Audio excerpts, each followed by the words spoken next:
Last class में हमने क्या पढ़ा था हम बताते हैं। लास्ट क्लास में हमने ये पढ़ा था कि जैसे ये एक बॉल है, लटक रही है ऐसे, अब इसको फोर्स लगाओ यहाँ से, और यहाँ पे कुछ वेलोसिटी दोगे, तो कम से कम कितनी वेलोसिटी लूप कंप्लीट करके नीचे गिरे, रास्ते से नीचे ना आ जाए, मतलब उसे हम कहते हैं लूपिंग द लूप, हम कहते हैं लूपिंग द लूप। तो हम लोगों ने लास्ट क्लास में ये बताया था, एक्सप्रेशन निकाला था कि अगर आप बॉटम पे √5 g वेलोसिटी से कम दोगे तो क्या होगा बच्चों, बोलो बोलो भाई बोलो सर बॉल बीच में से ही बोलो। वापस आ जाएगी, लूपिंग द लूप नहीं हो पाएगा। शाबाश, बॉल बीच में से वापस आ जाएगी और लूपिंग द लूप नहीं हो पाएगा। तो अब यहीं से कुछ क्वेश्चंस और अराइज होते हैं बच्चों, आगे डिस्कस करते हैं कि जो लास्ट क्लास में डिस्कस किया था उसी से आगे कंटिन्यूशन चालू करते हैं। आवाज कट रही है मेरी? हेलो बच्चों, आवाज कट रही है क्या मेरी? हाँ, बाकी बच्चे बताना। नहीं हेलो, सर ठीक है। नहीं मेरी नहीं कट रही अच्छी, वो आपका इंटरनेट में प्रॉब्लम हो रहा है। ठीक है, तो तो ये मिनिमम वेलोसिटी होनी चाहिए बॉटम पे, मिनिमम वेलोसिटी एट बॉटम। ठीक है, समझ गए? नहीं समझे? चलो बच्चों, अब कुछ क्वेश्चंस पूछते हैं बच्चों, वैसे तो आप कर लोगे। ये बताओ कि अगर मिनिमम वेलोसिटी बॉटम पे √5 g आ रहा है तो टॉप पे वेलोसिटी कितनी होगी? ये तो कंजर्वेशन ऑफ एनर्जी के बेसिस पे क्वेश्चन है।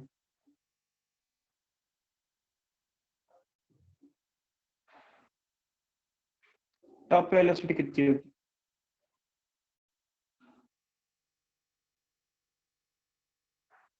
इनकाइनेटिक एनर्जी कितनी होगी? अच्छा यहाँ पे बताना, यहाँ पे कितनी होगी?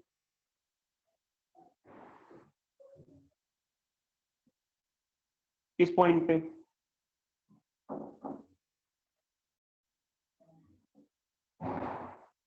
कंजर्वेशन ऑफ एनर्जी लगाओ बच्चों।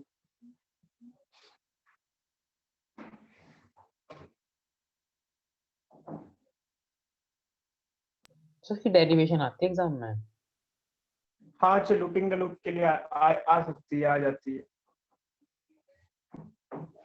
ठीक है नहीं सर। आती तो अच्छा कराता ही नहीं, नहीं आती तो क्यों कराता, सीधे फॉर्मूला बता देता। खैर अब क्या आएगा पता नहीं बच्चे, इस साल क्या होने वाला है यही नहीं पता, इस साल एग्जाम भी कब होंगे ये भी नहीं पता। तो हमारे सर फरवरी ने में तो होंगे, बस फॉर्म हमको बता दिए थे फॉर्मूलाज। फरवरी में होंगे, अप्रैल में होंगे, कब होंगे पता नहीं एग्जाम कब, अभी तो कुछ नहीं पता फिलहाल तो।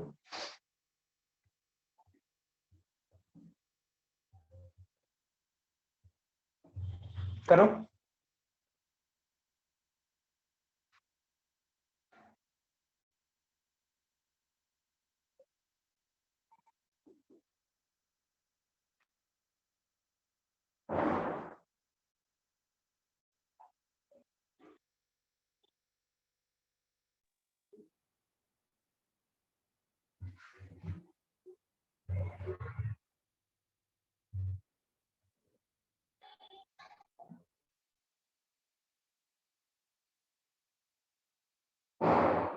अगर आपने यहाँ पे पॉइंट भी आर लिया है और फिर फॉर्मूले में भी आ रहा है। कुछ भी ले लो अच्छी यार, मतलब कुछ कोई कुछ भी लिख लो यार,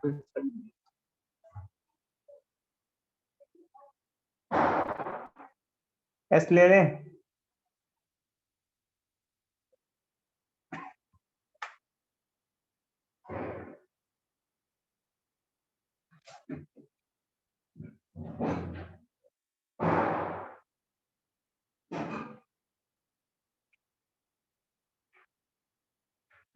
करें, चलो मैं करता हूँ, एक से खाता हूँ। देखो बच्चों, कंजर्वेशन ऑफ एनर्जी लगाएंगे, mechanical energy at P is equal to mechanical energy at S. Mechanical energy is sum of kinetic energy and potential energy. Kinetic energy at P plus potential energy. Kinetic energy at potential energy. Kinetic energy at P कितना होगा बोलो भाई, हमें नहीं पता अभी, तो हम इसे लिख देते हैं half m v p square. Potential at P क्या लिखे बच्चे बोलो, कोई बच्चा बताएगा क्या लिखे? अगर ये रेफरेंस ले लो तो पोटेंशियल एट पी क्या हो जाएगा?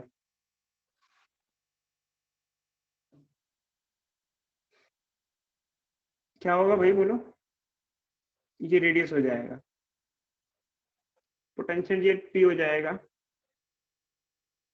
M g are. कोई डाउट बोलो भाई बोलो।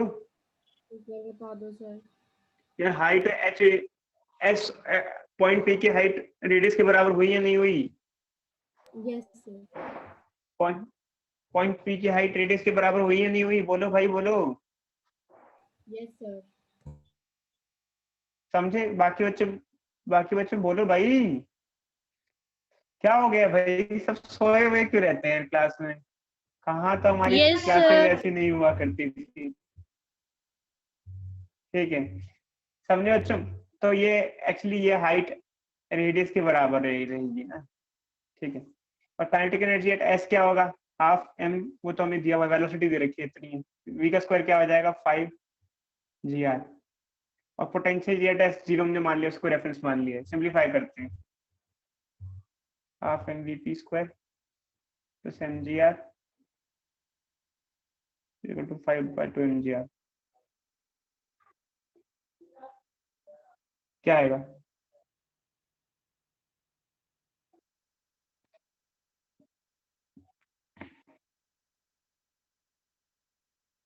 कट जाएगा। √3 GR। हाँ √3 GR।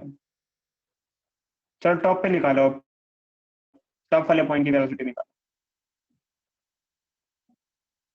चलो क्यू पॉइंट की वेलोसिटी निकालो।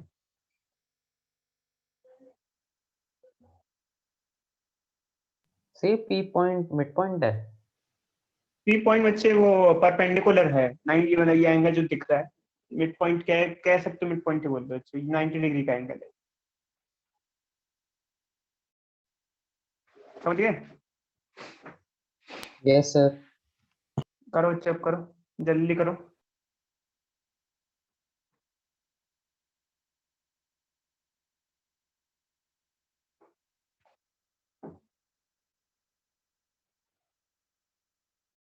सर एक बार नीचे करना। अरे ये 5 नीचे करना रोज। सर ये 5GR ऐसे क्यों आया है? तो रूट में नहीं आना चाहिए था। क्या बच्ची 5GR बताना? वो वी का स्क्वायर लिखा है ना बच्ची, वी का स्क्वायर लिखा है, वेलोसिटी का स्क्वायर, वेलोसिटी की √5GR का स्क्वायर।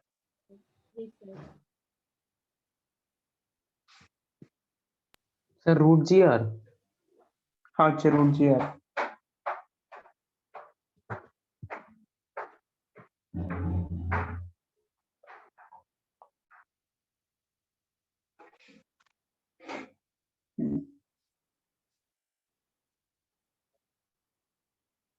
करें? Yes sir.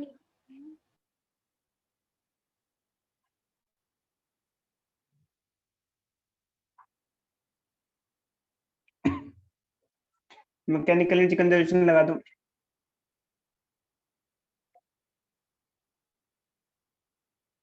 Kinetic energy at Q क्या हो जाएगा?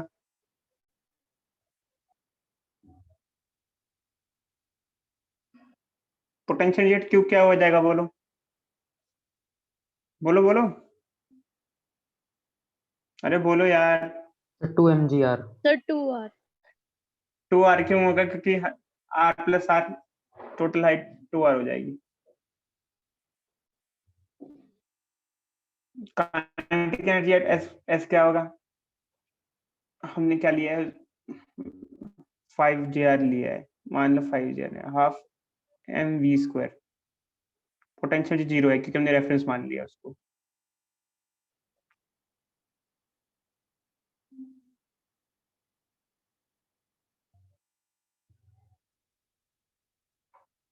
सर एस पे पोटेंशियल एनर्जी 0 इसलिए क्योंकि उसका रेफरेंस माना है। रेफरेंस बॉटम मान रखा है इसको। Okay sir.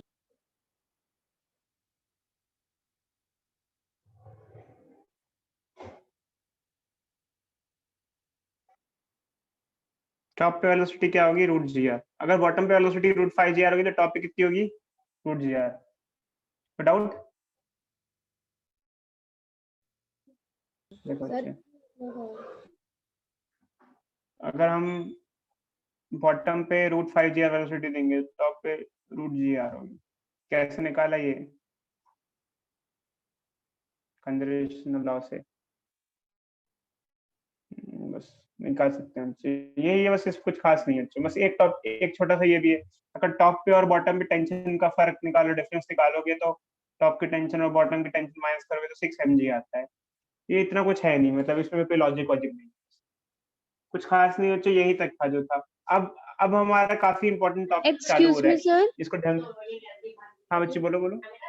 सर इसमें हम VC square is equal to VB square minus 2GR into 1 minus cos theta से नहीं कर सकते थे? वही है बच्चे, वही तो है। ये सिंपलीफाई करके लिखोगे यही आ जाएगा। ठीक है इसको सर। सिंपलीफाई करके वही आ जाएगा। चलो बच्चों आगे बढ़ते हैं।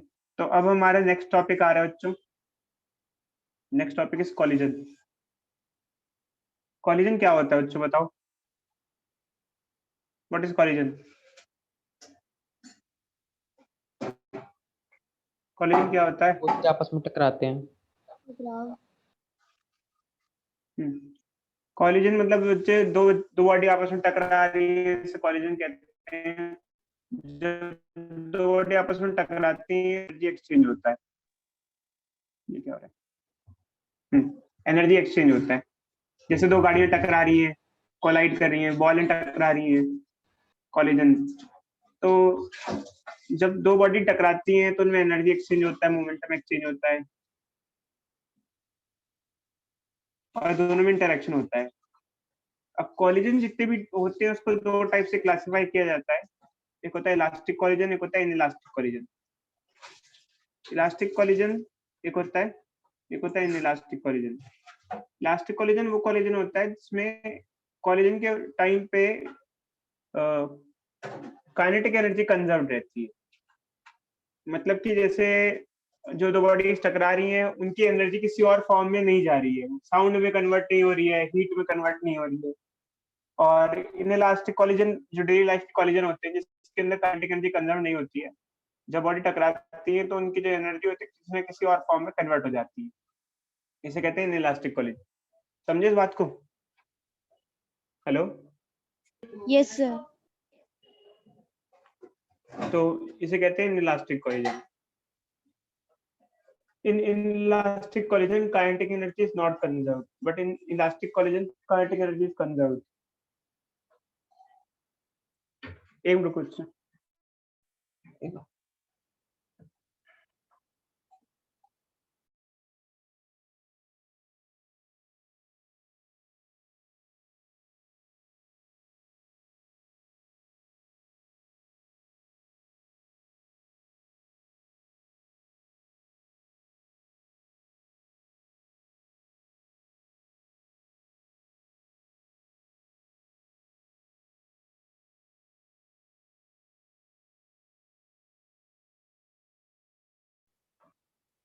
हेलो। तो जो इलास्टिक कॉलिजन होता है उसके अंदर काइनेटिक एनर्जी कंजर्व होती है, इलास्टिक कॉलिजन में काइनेटिक एनर्जी कंजर्व नहीं होती। जो डेली लाइफ के जितने भी कॉलिजन है वो इलास्टिक होते हैं। वो कहता है ऐसा क्यों, जो हमारी रूटीन लाइफ में जो भी कॉलिजन होते हैं वो इलास्टिक क्यों होते हैं? बोलो भाई। सर जब कुछ भी टकराता है या गिरता है तो मतलब आवाज आती है या फिर मतलब कोई ना कोई और चीज चेंज होती है। तो उससे आवाज आने से क्या हुआ? सर वो काइनेटिक एनर्जी साउंड एनर्जी में बदल गई ना। शाबाश बच्ची, बिल्कुल। काइनेटिक एनर्जी साउंड एनर्जी में कन्वर्ट हो गई। तो अगर आपसे कहा जाए काइनेटिक एनर्जी कंजर्व्ड है या कोई इलास्टिक कॉलिजन है, आपके दिमाग में क्या आता है जब मैंने बोला? कुछ बता सकते हो? मैंने कहा कि इलास्टिक कोई इलास्टिक कॉलिजन है, तो कोई बच्चा एग्जांपल देगा, प्रैक्टिकल एग्जांपल देगा, इलास्टिक कोलिजन का क्या एग्जांपल होगा?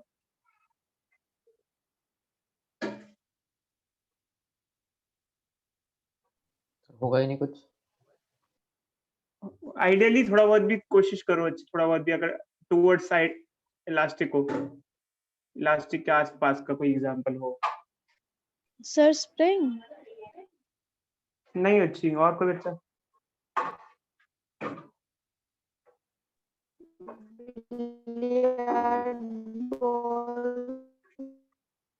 बिलियर्ड बॉल हो गए, या फिर जब हम लोग कैरम बोर्ड खेलते हैं तो जो गोटियां होती हैं, आप फ्रिक्शनलेस कर दो काफी ज्यादा, और गोटी टकरा रही है मान लो, और टकराने के बाद ये भी मान लो कि साउंड बहुत ज्यादा प्रोड्यूस नहीं हो रही है, वरना जब ये गोटी जाएगी, से टकराएगी, तो इसकी कुछ काइनेटिक एनर्जी साउंड एनर्जी में कन्वर्ट हो जाएगी, ऐसी हो जाएगी, टकराएगी और साउंड एनर्जी में कन्वर्ट हो जाएगी। मतलब कहने का मतलब ये है कि एनर्जी लॉस ना हो, जो कि ऐसा एक्चुअली प्रैक्टिकली नहीं होता है। आप कितनी भी कोशिश कर लो, बिलियर्ड बॉल में भी होती है, बताओ क्यों बच्चे लॉस होती है, बताओ क्यों?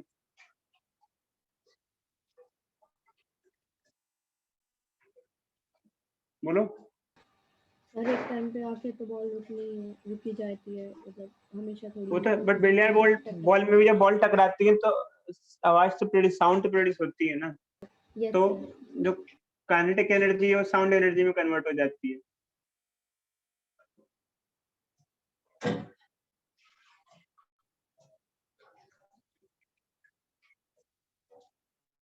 सर आप एक बार फिर से बता दोगे इलास्टिक और इन इलास्टिक कन्वर्जन का, कोलिजन का फर्स्ट पॉइंट क्या था जो हमने नोट्स में पढ़ा था? देखो बच्चों, इलास्टिक और इलास्टिक कोलिजन का फर्स्ट पॉइंट ये है कि एनर्जी कंजर्वेशन की बात की जाती है। काइनेटिक एनर्जी कंजर्व्ड होती है इलास्टिक कोलिजन में, और इन इलास्टिक कोलिजन में काइनेटिक एनर्जी कंजर्व नहीं होती। काइनेटिक एनर्जी कंजर्वेशन का मतलब ये मानो कि कोई एनर्जी लॉसेस नहीं होता है, एक तरीके से मान चलो, और मोशन और कोई एनर्जी कन्वर्जन होता ही नहीं इलास्टिक कोलिजन में। जैसे मान लो आप एक बहुत आइडियल सा केस लो, कि मान लो कि आप कैरम बोर्ड खेल रहे हो और आपने स्ट्राइकर से गोटी को टकराया और साउंड प्रोड्यूस भी नहीं हुई, सारी एनर्जी ट्रांसफर हो गई और कोई एनर्जी लॉस भी नहीं हुई, मतलब एक आइडियल केस। वैसे इलास्टिक कोलिजन पॉसिबल नहीं है, क्योंकि टकराएगा तो एनर्जी लॉस तो होगा ही होगा हमेशा। कोलिजन के दौरान एनर्जी लॉस होता है, कुछ साउंड में कन्वर्ट होता है, कुछ डिफॉर्मेशन हो जाता है। सर आपकी पॉसिबल आवाज नहीं है, अटक बट रही है। काफी हद तक अगर देखा जाए तो यस सर आपकी आवाज कट मेरी आवाज तक नहीं अच्छा? Yes sir. एक मिनट जाते हैं अच्छे।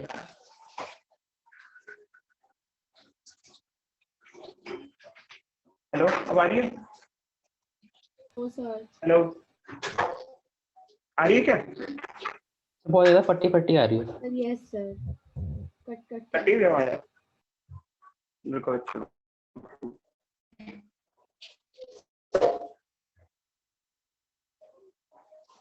हेलो हेलो यस सर अब ठीक है। हेलो हेलो, सर अब ठीक है। ठीक आ रही है? देख लो अच्छे, हाँ, पक्का सर। पक्का हाँ, सर, अच्छी ठीक आ रही है? सर पहले ठीक से है, तो चलो। थोड़ी ठीक ही आ रही है, बस डिस्टर्बेंसेस आ रही है आवाज में। हाँ हाँ, अब ठीक आ रही है? हेलो, चलो, आ रही है अच्छी आवाज? ठीक आ रही है मेरी? हेलो हेलो, अरे मेरी यस आवाज आ सर, रही है ठीक आ भाई? रही है। आ रही है ठीक है, सर, चलो। आ रही है। ठीक है, तो इलास्टिक कोलिजन को एक्चुअली प्रैक्टिकली समझा पाना भी काफी डिफिकल्ट है, क्योंकि डेली लाइफ में कोई भी कोलिजन इलास्टिक नहीं होता। दो गाड़ियां टकराती है तो साउंड प्रोड्यूस होती है, और साउंड के साथ डिफॉर्मेशन भी हो जाता है, तो कोलिजन इलास्टिक हो जाता है। क्यों? क्योंकि जो काइनेटिक एनर्जी थी वो कन्वर्ट हो जाती है साउंड एनर्जी, क्योंकि डेली लाइफ में जितने भी हम कोलिजन देखते हैं वो इनइलास्टिक होते हैं। अच्छा, चलो मैं पूछता हूँ, कोई बच्चा है बता के क्या बताओ, चलो बच्चा है जो सर आपकी आवाज बिल्कुल नहीं आ रही है। क्या होता है? एक मिनट रुको।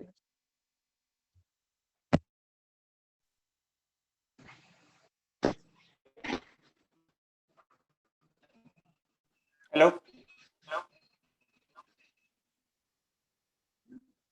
सर आ रही? नहीं आ रही है। अभी भी नहीं आ रही? अब आ रही है, अब आ रही है sir.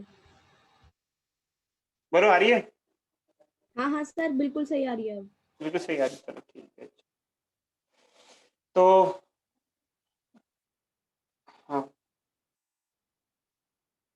Kinetic energy is converted into sound energy. अच्छा, ये मान के चलो कि कोई इलास्टिक कोलिजन होता दो गाड़ियों में, तो कैसा होता फिर वो? अगर दो गाड़ियों में इलास्टिक कोलिजन होता तो किस तरीके से होता वो?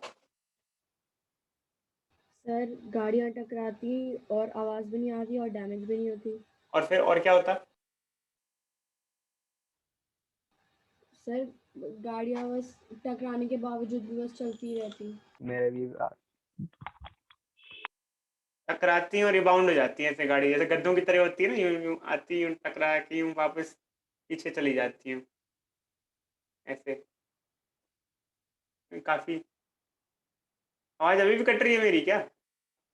नहीं सर, अब बिल्कुल ठीक आ रही है। ठीक है।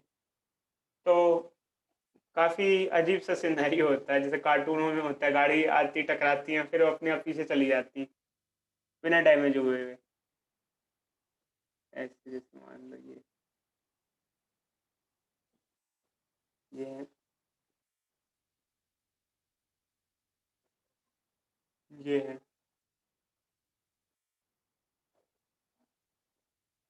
आई टकराई, टकराने के बाद पीछे चली गई वापस।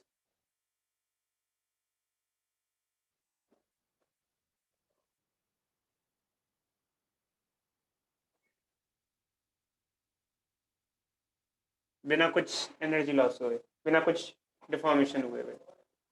खैर कोई नहीं बच्चों, में तो आगे पढ़ना है। तो ध्यान रखना बच्चों, कोलिजन के टाइम मोमेंटम दोनों का कंजर्व मानते हैं हम लोग, मोमेंटम कंजर्व। सर ऐसा क्यों कि कोई डिफॉर्मेशन नहीं होती? अरे बच्ची, चक्कर क्या है, ये तो आइडियल केस है ना, रियल लाइफ में तो डिफॉर्मेशन होती है।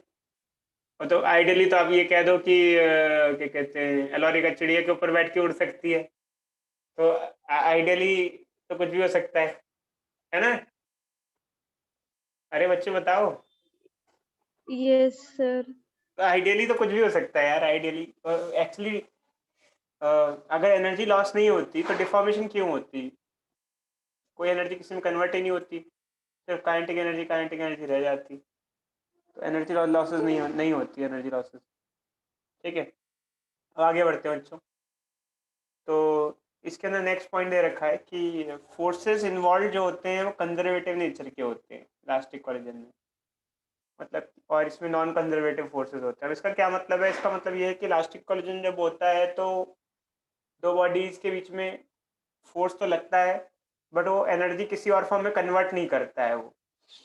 जैसे दो बॉल टकराई, टकराने का रिबाउंड हो गई, या गाड़ी टकराई, टकराने का रिबाउंड हो गई, बट वो किसी एनर्जी किसी और फॉर्म में, साउंड या किसी और अदर फॉर्म में कन्वर्ट नहीं हुई वो एनर्जी। समझे अब इस बात को? Hello hello hello. Yes sir.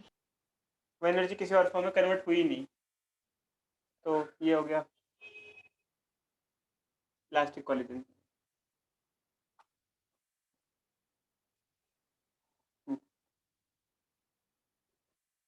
अब देखो सर बच्चों, रेस्टिट्यूशन क्या होता है?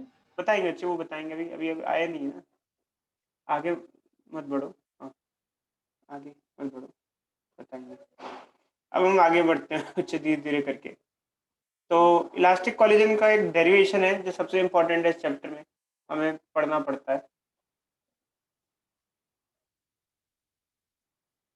Elastic collision derivation.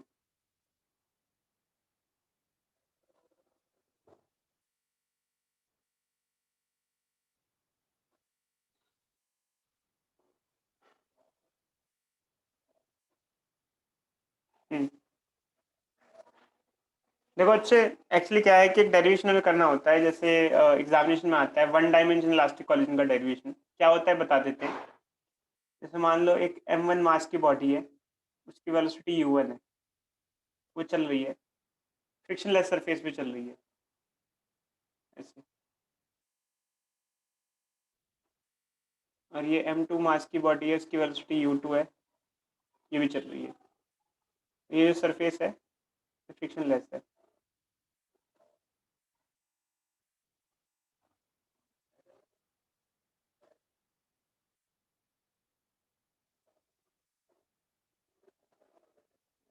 ठीक है, ये बिफोर कॉलिजन की बात है, कॉलिजन होने वाला है अभी।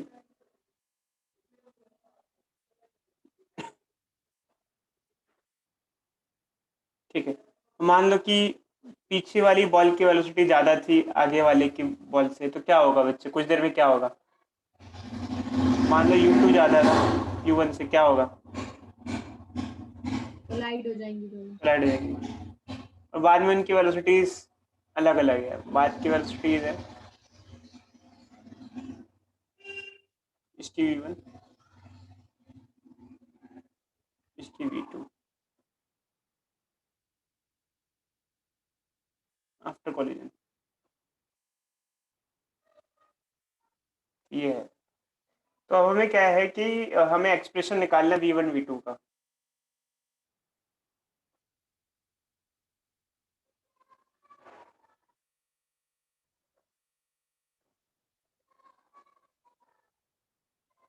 v2 करें? चलो बच्चों, Yes. तो फ्रिक्शनलेस सरफेस है तो मोमेंटम कंजर्व रहेगा क्योंकि एक्सटर्नल कोई फोर्स नहीं है। तो initial momentum of system is equal to final momentum of system. Initial momentum कितना होगा? m1 u1 plus m2 u2 is equal to m1 u1 plus m2 u2। और इलास्टिक कॉलिजन है तो काइनेटिक एनर्जी कंजर्व रहेगी।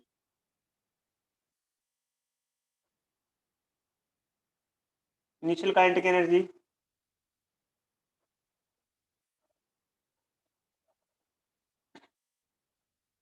Equal to final kinetic energy.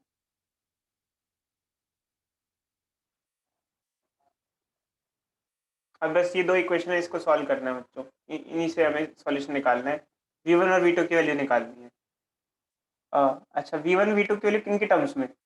देखो, हमें मास पता है बॉल्स के, मान लो हमें उनकी इनिशियल वेलोसिटी पता है, हमें फाइनल वेलोसिटीज निकालनी है। तो we have to calculate capital v1 and v2 in terms of u1 and u2, m1 m2। तो सिंप्लीफाई करते हैं बच्चों। सिंप्लीफिकेशन का प्रोसेस कुछ रेक्टाफिकेशन टाइप का ही है, तो देखते जाओ बच्चों क्या प्रोसेस में फॉलो करता हूँ। इसको यहाँ भेज दो, इसको यहाँ भेज दो, ये क्या हो जाएगा? m1 u1 minus v1 common ले लिया जाएगा और ये हो जाएगा m2 v2 माइनस u2। एक बार देख लो बच्चों कैसे किया हमने। m1 m1 को एक साथ ले लिया, m2 m2 को एक साथ ले लिया। कोई डाउट किसी को इसमें से? देखो, बोलो भाई, बोलो बोलो बच्चों, बोलो। हेलो। No sir. डाउट नहीं है।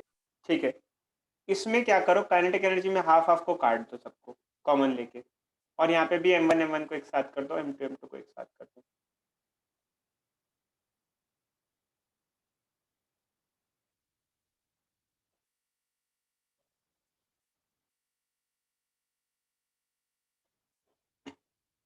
अभी दो इक्वेशन बन गई। अब दो इक्वेशन को डिवाइड करना है, इन दोनों इक्वेशन को डिवाइड करना है। काइनेटिक एनर्जी, इसको नाम दे देते हैं 1 2। इक्वेशन 2 लिख देते हैं पहले। इक्वेशन 2 है ये, अच्छा ये है u1 square minus v1 square. ए इसको लिख, ए एक तरीके ए स्क्वायर माइनस बी स्क्वायर हो गया, इसको ए माइनस बी ए प्लस भी लिखा जा सकता है। समझ में आ रहा है बच्चों?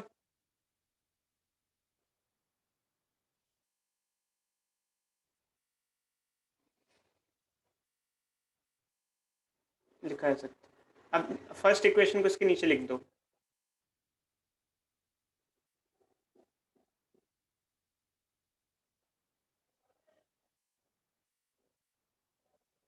सर ये आपने ऊपर वाले में क्या किया है? बच्चों मैंने बताया ना, a square minus b square का फॉर्मूला खोल दिया, a plus b minus B.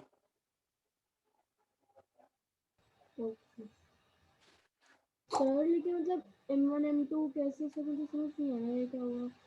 क्या हुआ? सर ये आपने येलो वाले के बाद जो लिखा है ना नीचे व्हाइट से, वो एक बार थोड़ा कुछ बता दो। येलो वाले के बाद मतलब समझ में नहीं आया, क्या बोल रहे हो? सर आपने 1 और 2 इक्वेशन के बाद जो लिखा है वो बता दो फिर से। मैं कह रहा हूँ सेकंड इक्वेशन जो है, आप 1 और 2 इक्वेशन के बाद सेकंड इक्वेशन को आप दोबारा रिपीटेशन में लिखो, और सेकंड इक्वेशन को जब आप लिख रहे हो तो u1 square minus v1 square है, तो उसमें a square minus b square की आइडेंटिटी लगा दो, ये मैंने बताया। इसमें आइडेंटिटी लगा के लिखो इसको। क्या होगा? ये होगा, ये क्या होगा? a minus B, a plus B, ये आइडेंटिटी लगाई यहाँ पे। Yes sir. समझे नहीं समझे? बोलो। ठीक है। Yes sir. और अपॉन में फर्स्ट इक्वेशन को लिख दो, फर्स्ट इक्वेशन को उसके अपॉन में लिख दो, ऐसे। कोई दिक्कत? बोलो बोलो बोलो। सर ठीक है। क्या क्या कटेगा? जो भी कट जाएगा क्या आएगा?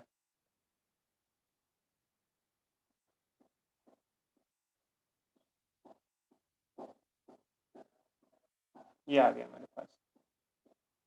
बस अब एक काम करते हैं,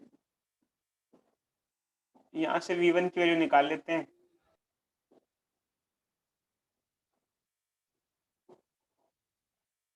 बहुत लंबा है बच्चे, ये बहुत लंबा डेरिवेशन है। आ गया, और ये इसमें ऊपर पुट कर देते हैं,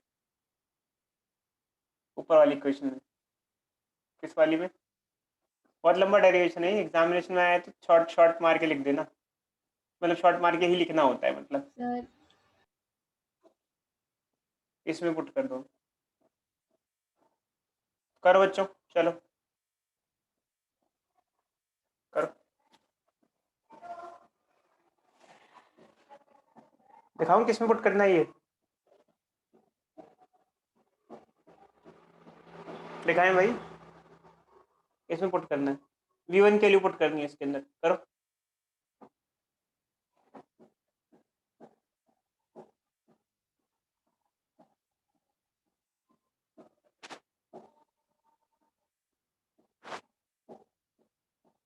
सर 1 मिनट में लिख रही हूँ सर।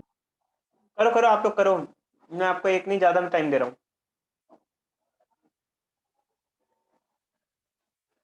उल्टा नेक्स्ट रिकॉर्ड, नेक्स्ट क्लास चालू करेंगे इसके बाद। अभी 1 मिनट बचा हुआ है ना।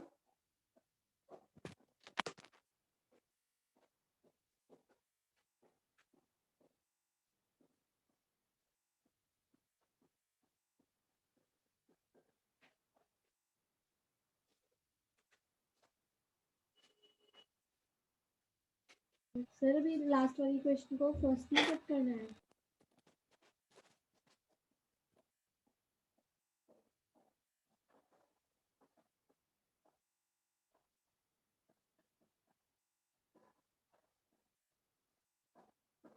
हुआ?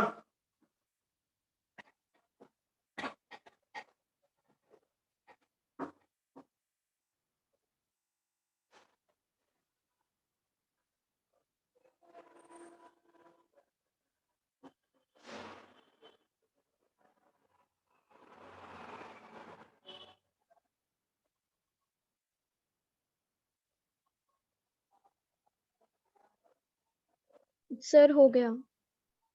क्या अच्छी बताना? सर मेरा आ रहा है 2m1u1 equals to m1 bracket के अंदर v2 प्लस u2। देखते हैं, चलो अच्छी।